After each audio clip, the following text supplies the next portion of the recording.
You ready to increase your after-tax income and unlock your wealth in 30 minutes or less? If so, you're in the right place.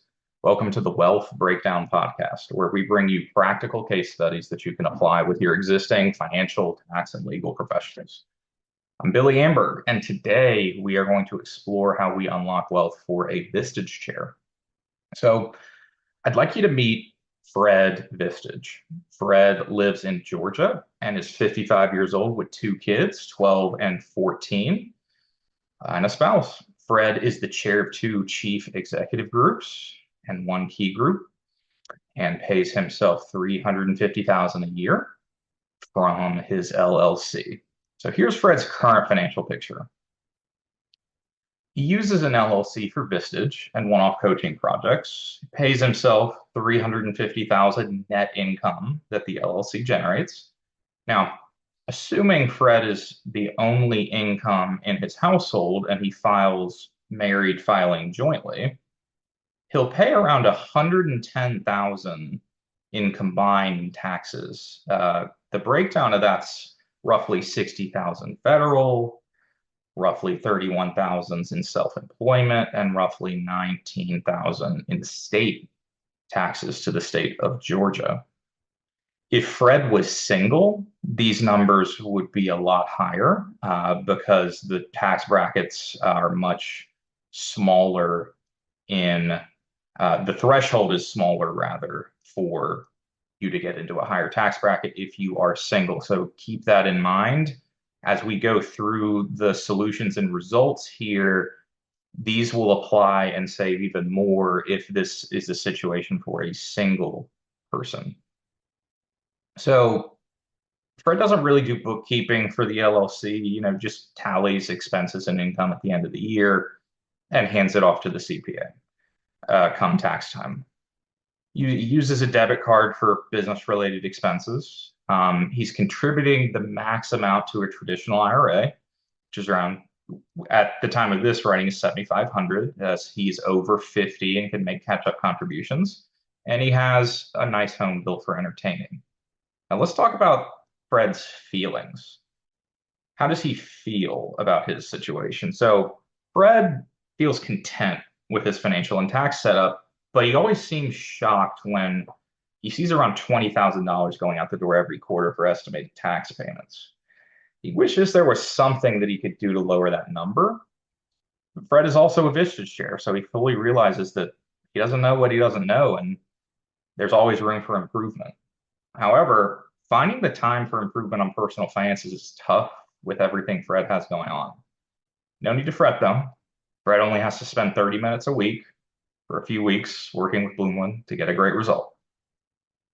So let's walk through solutions and results, and I'm going to keep it tallied here. So first things first, the backbone of all great tax savings and tax planning is the books have to be efficient. You sign up for QuickBooks, link the bank accounts, let Bloomwood take a look, grant your CPA access. And so now Fred is organized and positioned well for this tax planning work and to capture maximum tax savings this year and in the future. So B, the S Corp election. So Bloomwood, and along with Fred's CPA, advised Fred to make the election for his LLC to be treated like an S Corp. Previously, all that Fred paid himself, that $350,000, was subject to payroll taxes and self-employment taxes in addition to his normal tax bracket. With the S Corp election, Fred pays himself a salary of $168,000, which is subject to both payroll tax and his tax bracket, and $168,000 in distributions, which is only subject to his tax bracket. So the end result is Fred saves around $23,000 in payroll tax per year. So we're going to mark that down for our tally. Now, because we always want to optimize for long-term and retirement, let's say that Fred took that windfall and invested all of that every year at the historical market rate that the S&P 500 has generated over time, which is 8%, and let's just say until he's 70, what would that account look like? So at 70, that account would be worth about $600,000. So let's move to C, using a credit card instead of a debit card. Now, if you happen to be a big spender and you're not disciplined with money, a credit card is not a great idea. If you are, though, it is. The preferred credit card that I like to work with is American Express because they have great policies there. If you have to charge something back or there's fraud, they make it very, very easy to work with them. Not to mention that the Amex Blue Business Plus, I really like because I end up getting about $50 to $100 worth of points every month that I can spend on Amazon. It's not a whole lot, but it feels good when you see it for incidentals in your life. For this purpose, I'm not going to put anything long-term in that long-term bucket. Let's move to D, the solo 401k. So Fred rolls over rather than rolling the 401k over into an IRA. He rolls it over into the old 401k into a solo 401k, which is a 401k plan for self-employed individuals. So, and he starts contributing 30,000 per year in addition to the 7,500 that he's already contributing to the IRA. So with that 30,000 per year contribution, he's saving about 7,000 in taxes due to those contributions being tax deductible. So if Fred invests that 30,000, we're going to say somewhere, call it per year, he's able to sock away 30,000. Applying the same logic that we used for the long-term cash for the S Corp election, at 8%, which is historical S&P 500 rates, what would that investing look like at 70? That account would be about $800,000.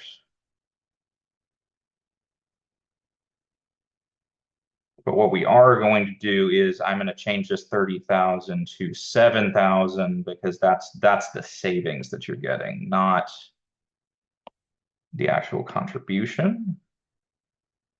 So I will do that. So alternatively, what you could do in addition to or as opposed to the solo 401k, if Fred has very low expenses and has the cash flow to put away more than 30,000 per year, he could set up a solo defined benefit plan and contribute as much as 300,000. Now, that depends heavily on your situation, but this is a type of plan that allows you to contribute a lot more pre-tax than a 401k. Any cost of setting up a solo 401k or a solo defined benefit plan will be offset by the retirement plan startup credit, tax credit that's still in effect. So let's assume that we go, for the max, we swing for the fences. That'd be around 100,000 in tax savings, based off of 300,000 of contributions. So that's about 100,000, and we'll true this up at the end to reflect that not everyone is going to be able to contribute that much. So 100,000 in savings per year. If the 300,000 that he contributes is invested at that historical 8% per year S&P 500 rate, what will it look like when he's 70? $8 million. It's a lot of money. So let's move to backdoor Roth. So unbeknownst to Fred, he's been missing out on a better way to contribute to an IRA, which is the backdoor Roth IRA. So you see, Fred makes more than 136,000, which means he can't take a deduction for his traditional IRA contributions. So this means that Fred is going to be taxed on the contributions and taxed when he makes a draw on the traditional IRA in retirement. So the best thing for Fred to do is to work with a financial advisor who can help him make contributions that are systematically converted into a Roth IRA. So by doing this, Fred's only taxed on the contributions, then never taxed again on the Roth IRA. So if Fred makes the 7,500 contribution every year until he's 70, again, assuming that 8% rate of return, the account will be worth about 180,000 at age 70. And because he's retired, we'll assume a lower tax bracket. So you would end up saving, somewhere between 10 and 18,000 in taxes over time doing that. Small, but worth doing if you're already working with a planning professional who's very familiar with these things. All these little things add up, and all lead to more financial peace of mind, a better legacy to leave behind, and whatever your dreams are. So let's move on to the next item, which is having Fred's LLC rent his home out for Vistage meetings. So Fred holds the Vistage meetings at his home. Some people may want to do this, some may not. For Fred, this works. Maybe it won't work for everyone, but it works for Fred. Holds 12 Vistage meetings at his house per year, so that's all the monthly meetings. So his LLC pays him personally for the use of the home. The rate that the LLC pays him is supported by comparables in the area. And so he charges his business $1,000 per meeting. So this 12,000, which is 1,000 per meeting times 12 Vistage meetings, that 12,000 in income is completely tax-free to Fred and is an expense for the business. So that income bypasses Fred's tax bracket, resulting in about 3,000 a year in tax savings. And again, if we were to invest that 3,000 over time, that 3,000 per year over time up to age 70, that would be worth 90,000. Let's move on to the next solution, which is Fred pays his kids to do real work in the business. So Fred pays his 12-year-old, remember he has two kids, he pays his 12-year-old to take videos of him for social media content.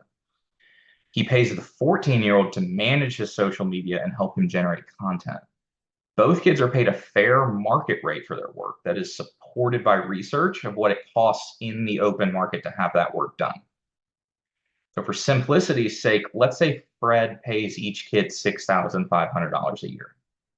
That is a tax-free transfer of wealth for $13,000 because those kids' earned income is below the standard deduction.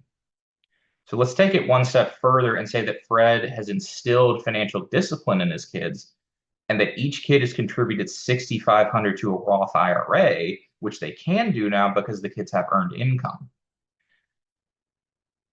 The income is also tax-free to the kids because, again, it's less than the standard deduction, which is $14,600. So the $13,000 paid to the kids saves $2,990 or $3,000 in taxes. Let's assume that this continues until both of the kids are 18 and that they contribute this $6,500 to a Roth IRA each of those years. So if they don't contribute any more to those Roth IRAs in their entire life, these kids, and assuming that 8% historical S&P 500 return, each kid will have between 2 and 3 million in those Roths at age 70. Now, by that time, 2 million or 3 million is not going to be worth what it is today, but it sure as heck is better than nothing, especially when it comes out tax-free, because who knows what the tax rates are going to be when your kids are 70. So that's around 3,000 per year. and total value created for your family, not necessarily for you, for between 4 and 6 million over time. So now let's move to the final piece of the puzzle, which is there's no way around tax. You're going to have to pay some. So, but to offset state tax liability of 19,000, which we mentioned previously, we work with Fred to buy tax credits for the client to eliminate this tax liability. The way that this works is you buy a tax credit, which is a dollar for dollar offset of what you have to pay for the IRS for less than $1. So you buy $1 of tax payment for between 85 and 90 cents on the dollar. So that will save $2,000 per year. While, if that savings is invested, it will be 54,000 over time. So now let's total all this up. On a yearly basis, we end up, and this is heavily dependent on solo 401k versus solo defined benefit plan. On the solo 401k side, if that's the path that's chosen, we can save Fred around 38,000 per year. If we use the solo defined benefit plan and really swing for the fences, we could potentially save them 130,000 a year. Same logic applying to everything happening over time. We're looking at between $5.5 million and $10 million of additional wealth over time if the savings are invested wisely and they're captured consistently year over year. So now let's talk about Fred's feelings post all of this. So Fred's feeling ecstatic. Fred's feeling very glad that he went through Bloomwood's process and has found a whole new level of financial confidence and freedom. So what are you waiting for? An hour or less could make you $100,000 wealthier or more. If you found this valuable or applicable, please click the Contact Us button below to answer a few simple questions and get scheduled with a Bloomwood advisor to discuss your unique situation. The information covered and posted represent the views and opinions of the guests and does not necessarily represent the views of Bloomwood. The content has been made available for informational and educational purposes only. The content is not intended to be a substitute for financial, legal, or tax advice. Always seek the advice of your financial advisor or other qualified professional with any questions you may have. Bloomwood is a Georgia and North Carolina registered investment advisor with its principal place of business in Atlanta, Georgia. Bloomwood and its representatives are in compliance with FINRA and state regulation in the states where Bloomwood maintains clients. Bloomwood may only transact business in those states in which it is registered to do so or is exempt from registration. Past performance is no guarantee of future results. Tax relief varies based on client circumstances, and all clients do not achieve the same result. This content does not constitute tax advice, legal advice, or financial advice, and does not create an advisor-client relationship between Bloomwood and the listener. This case study is designed to give you an overview of the impact that proper tax and financial planning can have on your financial life. The figures in this case study are not calculated to the exact penny and are designed to facilitate a conversation. Thank you.